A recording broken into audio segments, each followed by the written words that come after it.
Innal hamdalillah nahmaduhu wa nasta'inuhu wa nastaghfiruh wa na'udzu billahi min syururi anfusina wa min sayyiati a'malina may yahdihillahu fala mudhillalah wa may yudlil fala hadiyalah. Asyhadu an la ilaha illallah wa asyhadu anna Muhammadan abduhu wa rasuluhu la nabiyya ba'dah. Wa qala Allah ta'ala fi kitabil karim al-haqqu min rabbikum wa la takunanna minal mumtarin. Shadaqallahul azim. Assalamualaikum warahmatullahi wabarakatuh. Pemirsa, sahabat Cahaya Tahajud di mana saja berada, kesempatan malam hari ini kita akan kembali untuk mereview sebuah video yang cukup menarik ya. Yang ini merupakan sebuah video yang cukup membuat saya itu gelisah. Karena apa? Karena ini merupakan suatu video dalam hal untuk mendangkalkan akidah kaum muslimin. Sayangnya video ini juga mengutip sumber-sumber yang diimani oleh kaum muslimin. Padahal sumber ini adalah sumber yang sangat jelas-jelas bertentangan dengan Al-Quran. Mari kita lihat videonya pada tayangan berikut ini, pemirsa.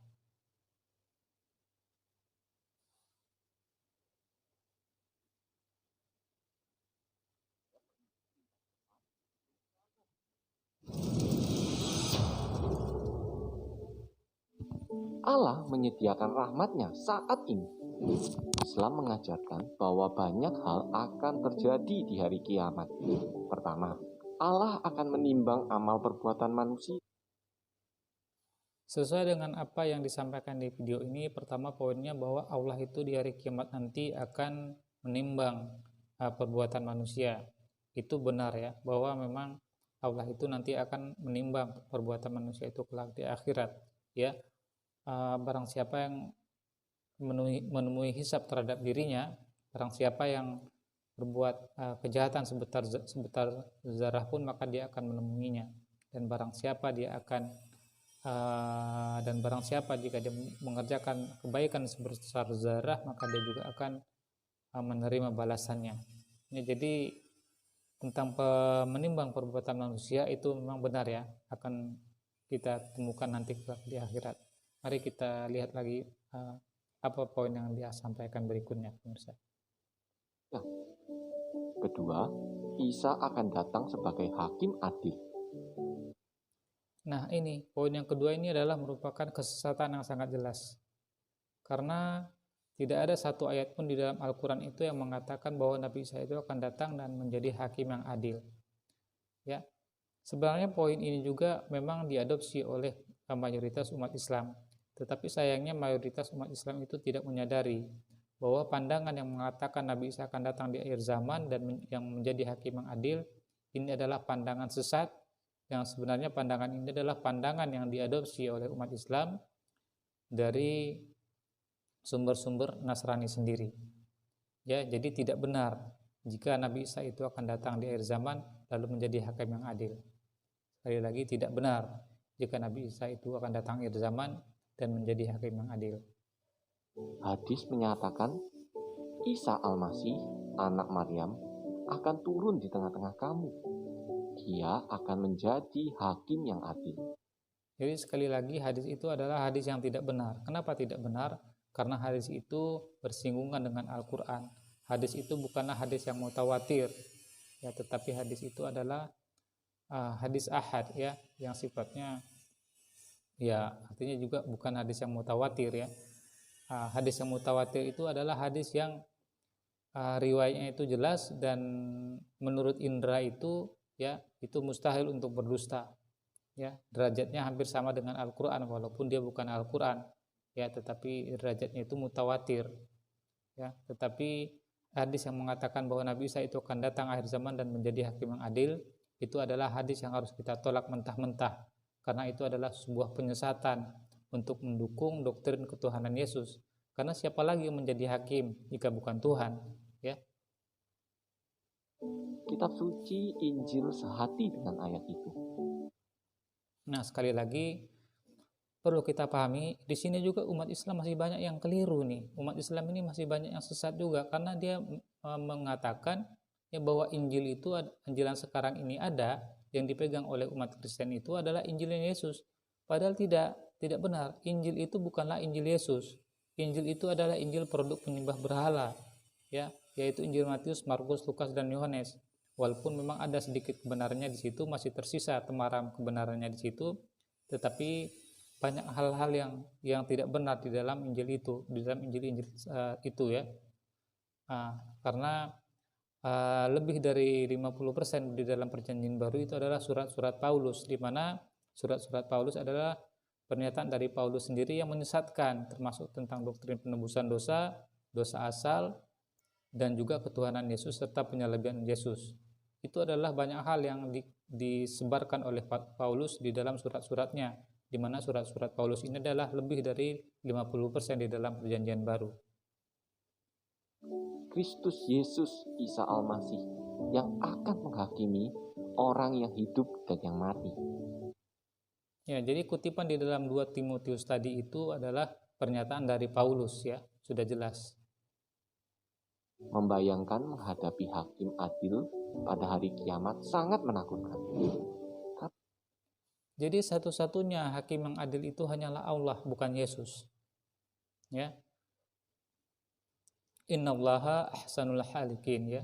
Jadi hanya Allah sajalah hakim yang seadil-adilnya, bukan Yesus ya. Jadi pandangan umat Islam yang mengatakan bahwa Yesus akan datang akhir zaman, akan mematahkan salib dan membunuh babi, itu adalah pandangan yang tidak sesuai dengan ayat Al-Quran. Ya, tugas seorang nabi adalah untuk memberikan pengajaran yang sangat berharga bagi umatnya, di mana kedatangan nabi yang mulia itu adalah selalu ditunggu-tunggu oleh umat manusia. Tetapi bayangkan, jika kedatangan nabi itu, jika Nabi Isa akan datang, ketika kita berjumpa dengannya kelak, kita akan bertanya, wahai Isa, kami ingin mendengarkan pengajaran yang mulia dari mulutmu, kami ingin mendengarkan pengajaran dari sisimu, berikanlah kami pengajaran. Lalu Isa akan menjawab, oh maaf, saya tidak punya waktu untuk itu, saya akan masuk ke hutan dan akan membunuh babi-babi. Bayangkan perkataan dan jawaban Yesus yang konyol seperti itu. Jadi tidak benar jika Yesus akan datang di akhir zaman lalu membunuh babi dan mematahkan salib. Itu adalah sebenarnya pernyataan yang sangat tidak sesuai dengan akal sehat ya. Kasarnya itu adalah pernyataan yang sangat bodoh, yang sayangnya ini masih saja diadopsi oleh kebanyakan umat Islam. Nah, dalam pengadilan, manusia harus mempertanggungjawabkan sangat menakutkan. Karena dalam pengadilan, manusia harus mempertanggungjawabkan semua perbuatan termasuk dosa-dosa mereka. Sayangnya, kita semua pernah berdosa. Jadi, kita sangat membutuhkan rahmat. Jadi di dalam video ini adalah merupakan sebuah penggiringan opini bagi misionaris ini untuk memurtadkan umat Islam, di mana dia memberikan sebuah pernyataan bahwa manusia itu memang berdosa. Manusia adalah tidak bisa terhindar dari dosa. Itu memang benar. Tetapi dia ingin menggiring opini bahwa untuk menyelamatkan manusia dari dosa, untuk menebus manusia dari dosa itu haruslah beriman dengan Yesus sebagai satu-satunya juru selamat dengan kematiannya di tiang salib secara mengenaskan itu ya. Lalu Yesus akan menjadi hakim yang adil. Bayangkan. Jadi sayangnya umat Islam itu masih tidak percaya, tidak peduli dengan hal-hal yang seperti ini. Padahal Al-Quran itu jelas-jelas mengatakan bahwa hanya Allah lah hakim yang seadil-adilnya ya. Tetapi sayangnya ketika kita beriman bahwa Nabi Isa itu akan datang akhir zaman mematahkan salib dan membunuh babi, makanya kebohongan dan kebodohan ini akan terus bergulir sampai hari kiamat jika kita masih berpegang pada konsep yang sesat seperti ini. Alhamdulillah, Allah menyediakan rahmatnya agar kita bisa selamat. Menurut ya, menggunakan kata alhamdulillah ya, bayangkan. Jadi ini merupakan memang sasaran bagi misionaris ini adalah umat Islam ya, terutama umat Islam di Indonesia ya. Karena umat Islam di Indonesia ini walaupun mayoritas populasi muslim terbesar di dunia adalah di Indonesia ini, tetapi sayangnya kualitas umat Islam di Indonesia ini adalah seperti buih ya. Sekali lagi, kualitas umat Islam di Indonesia ini adalah seperti buih ya. Menurut ajaran Islam, Isa adalah pernyataan rahmat Allah. Al-Quran menyatakan ya, Isa adalah rahmat Allah untuk Bani Israel ya, jadi bukan untuk seluruh umat manusia ya. Allah mengatakan di dalam surat Al-Quran, surat As-Saff surat ke-61 ayat ke-5 bahwa Nabi Isa adalah utusan Tuhan untuk Bani Israel Ya, kita juga bisa lihat di dalam Injil Matius pasal ke-5 ayat 10 ayat pasal ke-10 ayat 5 sampai dengan 6. Ketika Yesus itu mengutus murid-muridnya, dia berpesan kepada mereka, janganlah kamu masuk ke jalan bangsa lain atau masuk ke dalam kota orang Samaria, melainkan pergilah kepada domba yang hilang dari umat Israel. Yesus juga mengatakan di dalam Injil Matius pasal ke-15 ayat 24, tidaklah aku diutus melainkan kepada segala domba yang hilang dari umat Israel. Jadi jelas Yesus hanya untuk Bani Israel saja, bukan untuk seluruh umat manusia. Ya, ini yang harus dipahami. Ya, jadi usaha misionaris ini memang tidak ada putus-putusnya, selalu saja memberikan pernyataan atau keterangan-keterangan yang sangat jelas-jelas kebohongannya itu, jelas-jelas kepalsuannya itu kepada kaum muslimin. Tetapi karena kaum muslimin selalu saja berpegang kepada sumber-sumber yang bertentangan dengan Al-Quran, ya makanya misionaris ini semakin memuluskan pekerjaannya. Ya, sayangnya umat Islam itu masih tidak menyadarinya gitu. Isa Al-Masih adalah rahmat dari kami. Injil mencatat, tetapi Allah kaya dengan. Nah, ketika mengatakan Injil itu ditekan, ada penekanan. Injil mencatat, jadi ini ingin memberikan sebuah penggiringan opini bahwa umat Islam itu beriman kepada Injil.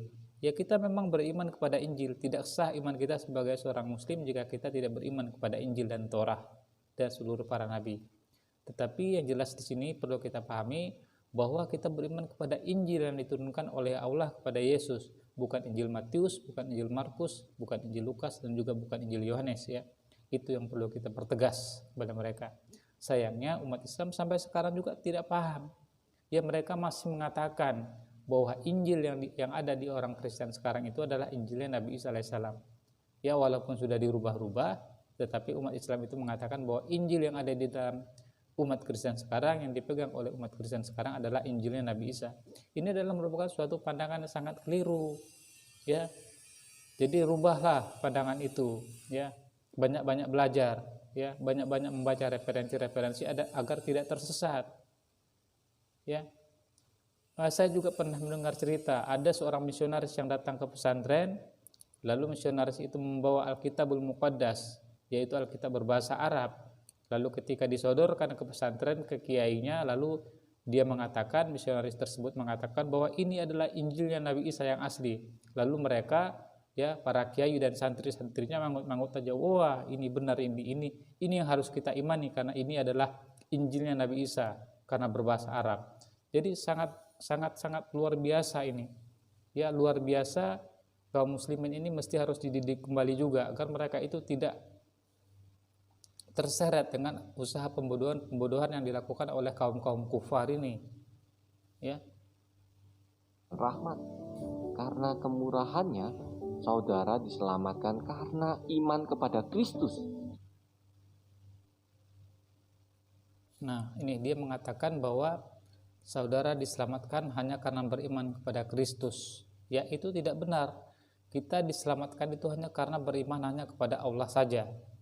Ya, kita bisa melihat dari pernyataan Yesus, ya, di dalam Injil Markus pasal ke-12 ayat 29 dan seterusnya, ketika ada seorang ahli Taurat bertanya kepada guru, wahai guru, ya Tuan Guru, hukum apakah yang lebih utama? Apa kata Yesus? Hukum terutama, dengarlah hai orang Israel, Tuhan Allah kita, Tuhan itu Esa. Kasihlah Tuhan Allahmu dengan segenap hatimu, dengan segenap budimu, dengan segenap kekuatanmu. Dan hukum yang kedua, kasihlah sesama manusia seperti kamu mengasihi dirimu sendiri. Apakah kata ahli Taurat itu? Tepat sekali guru, bahwa dia Esa, bahwa tidak ada yang lain kecuali dia. Ya, Yesus juga pernah dicobai oleh iblis. Ya, masa sih Tuhan dicobai oleh iblis? Tetapi Yesus kemudian berkata kepada iblis itu, nyahlah iblis, sebab ada tertulis, hendaklah kamu, ya, menyembah hanya kepada Tuhan Allahmu dan hanya kepada Dia saja hendaklah engkau berbakti. Kita juga bisa melihat bagaimana Yesus malam-malaman berdoa kepada Allah saja. Yesus hanya sujud kepada Allah saja dan semalam-malaman berdoa hanya kepada Allah. Kita bisa lihat di dalam Injil Lukas pasal ke-6 ayat 12. Dan di dalam sumber-sumber yang lain sangat banyak sekali. Ya, apa pesan Yesus? Di dalam Injil Matius pasal ke-5 ayat 17 dan seterusnya, Janganlah kamu sangkakan bahwa aku datang untuk merombak hukum Taurat atau kitab para nabi. Aku datang tidaklah untuk meniadakannya, tetapi untuk menggenapinya. Sehingga aku berkata kepadamu, sebelum lenyap langit dan bumi ini, satu titik pun tidak akan ditiadakan dari hukum Taurat itu sebelum semuanya tergenapi. Aku berkata kepadamu, jika hidup keagamaanmu itu tidak lebih baik dan ahli-ahli Taurat daripada ahli-ahli Taurat dan orang-orang Farisi, maka kamu tidak akan masuk ke dalam kerajaan surga. Bagaimana mungkin kita merasa bahwa kita benar jika kehidupan keagamaan kalian itu ya tidak lebih baik daripada ahli-ahli Taurat dan orang-orang Farisi? Maka jelas kalian tidak akan masuk ke dalam kerajaan surga. Ini bukanlah perkataan dari saya sendiri, tetapi ini adalah perkataan atau kutipan dari apa yang disampaikan oleh Yesus di dalam Injil Markus, di dalam Injil Matius pasal kelima ayat 17 dan seterusnya tadi. Ya, jadi jelas. Jadi apa yang disampaikan oleh misionaris ini adalah usaha pembodohan dan pendangkalan akidah, dan sasaran utamanya adalah umat Islam. Isa Al-Masih sangat istimewa. Allah menyediakan jalan ke surga melalui Isa. Katanya Allah menyediakan jalan ke surga melalui Isa, ya. Tetapi sampai sekarang buktinya tidak ada. Di mana buktinya? Ya, Allah mengatakan ya bahwa tantangan ini ditujukan kepada orang-orang Kristen, bahwa kalian itu selalu membual saja. Kita bisa lihat perkataan Allah ini di dalam Al-Quran surat kedua ayat ke-111, wa qalu la yadkhulul jannata illa man kana huda wa nasara tilka amanihum qul hatu burhanakum in kuntum shodiqin. Dan orang-orang Kristen itu mengatakan tidaklah masuk surga melainkan hanya orang-orang Kristen saja.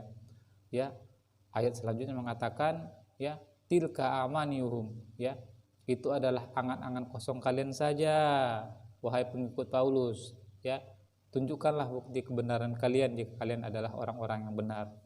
Selama 2000 tahun ini mereka tidak bisa menunjukkan kebenaran mereka. Mereka selalu saja hanya membual, ya, hanya berusaha untuk membodohi umat Islam, tetapi mereka tidak bisa menunjukkan kebenaran bahwa apa yang mereka yakini itu adalah benar.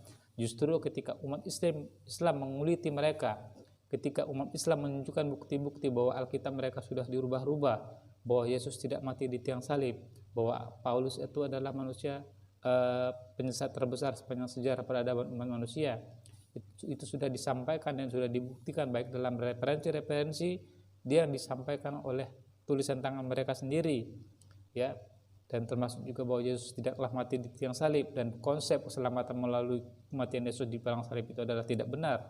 Itu sudah dibuktikan, ya, tetapi mereka tidak bisa menyangkal hal itu semua. Jadi ini sudah jelas bahwa apa yang mereka imani itu adalah suatu kepalsuan. Mereka hanya ingin agar kita umat Islam yang bodoh-bodoh itu ikut mengikuti dari keimanan mereka yang palsu. Jadi hendaklah kita jangan tertipu dengan apa yang mereka sampaikan ini, karena ini adalah merupakan tugas kita, ya, untuk mendidik kembali saudara-saudara kita itu agar mereka itu kembali ke jalan yang benar. Ketika mereka ingin mendakwahi kita, berusaha untuk memurtadkan kita, maka kita juga punya kewajiban untuk mendakwahi mereka bahwa apa yang mereka kerjakan, apa yang mereka imani selama ini adalah salah, tentunya dengan cara-cara yang uswatun hasanah, dengan cara-cara yang benar, dengan cara-cara yang baik, ya, ilal ladzina zalamu minhum. Al-Qur'an mengatakan wala tujadilu ahlal kitab illa billati hiya ahsan. Ya, berdialoglah dengan ahli kitab itu, ya, dengan orang-orang Nasrani itu dengan cara yang benar, kecuali dengan orang-orang yang zalim di antara mereka. Siapa orang-orang yang zalim di antara mereka itu? Adalah orang-orang yang berusaha untuk memurtadkan kaum muslimin dengan cara yang tidak benar, ya, dengan cara memutarbalikkan konsep-konsep yang tentu saja merupakan suatu pemutarbalikan kebenaran itu sendiri, memutarbalikan fakta, ya. Terutama tentu saja kita bisa lihat pada tayangan di dalam video ini, ya. Sebenarnya mereka ini juga mempunyai sebuah tugas, ya. Mereka adalah mengemban sebuah misi untuk memurtadkan umat manusia ini agar percaya kepada Yesus, agar percaya kepada Kristus, termasuk percaya kepada kematian Yesus di tiang salib itu, di mana Yesus itu memberikan keselamatan kepada mereka. Ini adalah keimanan mereka yang mereka berusaha sebarkan, terutama kepada kaum muslimin. Ya, kita juga punya tugas untuk itu, untuk mendidik kembali mereka agar mereka itu kembali ke jalan yang benar. Kita juga harus bisa membuktikan ya bahwa apa yang mereka imani adalah salah. Ya, kita lanjut ya pemirsa. Isa Al-Masih bersedia dan mampu menolong Anda mendapatkan rahmat Allah setiap hari. Bagaimana mungkin Isa alaihissalam itu bisa menolong kita ya? Bagaimana mungkin Isa alaihissalam itu bisa menolong umat manusia yang sebanyak ini? Sedangkan menolong dirinya saja di tiang salib itu dia tidak mampu. Bayangkan dengan hanya memakai celana dalam saja, ya dia tidak bisa menyelamatkan diri melalui perang salib itu dari kematian terkutuk menurut keimanan mereka. Bagaimana mungkin dia bisa menyelamatkan manusia seluruh dunia ini? Ya tidak mungkin. Ya, menolong beberapa orang saja, menolong 12 orang muridnya saja dia tidak mampu, apalagi menolong separuh dunia atau seluruh umat manusia. Ya, itu adalah merupakan suatu hal yang konyol ya. Dengan mengimani Isa, kita akan hidup dalam damai. Kita umat Islam juga tentu beriman kepada Isa. Tidak sah iman kita jika kita tidak beriman kepada Nabi Isa alaihissalam. Ya, tetapi tidak saja beriman kepada Nabi Isa, tetapi kepada seluruh para nabi. Al-Quran mengatakan ya bahwa janganlah kamu membeda-bedakan rasul yang satu dengan rasul yang lainnya. Katakanlah kami beriman kepada seluruh para nabi dan kita dilarang untuk membeda-bedakan mereka. Ya, termasuk Nabi Isa alaihissalam. Kita juga sebagai umat Islam itu mengimani Nabi Isa alaihissalam sebagai utusan bagi Bani Israel, dan apa yang diturunkan kepadanya yaitu Injil adalah kitab suci yang diturunkan oleh Allah juga kepada Bani Israel saat itu. Ya, jadi kita tidak membeda-bedakan ya, termasuk Nabi Isa juga. Kita sebagai umat Islam beriman. Tidak sah iman kita sebagai seorang Muslim jika kita tidak beriman kepada Yesus. Karena sudah memperoleh rahmat Allah dan Anda akan tenang. Ya, jadi ini bagaimana mungkin kita akan tenang jika kesesatan itu sudah dikuliti oleh umat Islam. Ya, umat Islam sudah bisa membuktikan, umat Islam bisa membuktikan bahwa apa yang mereka imani yaitu Injil itu bukanlah Injil yang diwahyukan oleh Allah kepada Yesus atau Isa, tetapi Injil-Injil itu adalah Injil-Injil dari produk-produk penyembah berhala. Ya, Injil Yesus atau Injil Isa itu ada di bibirnya, Injil Isa itu ada di dalam hatinya. Allah itu hanya menurunkan kepada Yesus itu Injil dalam bentuk lisan, bukan dalam bentuk buku. Ya, jadi Injil yang mereka imani yaitu Injil Matius, Markus, Lukas, dan Yohanes itu bukanlah Injil Yesus. Ini yang harus kita pahami sebagai umat Islam. Ya, agar umat Islam juga itu paham, agar ketika para misionaris datang mengetuk pintu rumah-rumah kalian umat Muslim, ya kalian juga bisa membuktikan bahwa apa yang mereka bawa, apa yang mereka pegang itu bukanlah Injil Yesus. Dan juga kita harus bisa membuktikan ketika Allah mengatakan Alkitab mereka itu sudah mengalami perubahan-perubahan dari waktu ke waktu, kita juga harus bisa membuktikannya, harus bisa menunjukkannya di mana perubahan itu, kapan dilakukan perubahan itu, dan siapa yang melakukan perubahan itu. Kita harus bisa membuktikannya. Inilah sebenarnya yang sudah disampaikan oleh Al-Quran, tetapi sayangnya umat Islam itu jarang yang ingin tergerak hatinya untuk mempelajari tentang ilmu perbandingan agama ini, sehingga menjadi sasaran empuk bagi kaum muslimin, sehingga menjadi sasaran empuk bagi kaum kufar untuk memurtadkan kaum muslimin. Ya,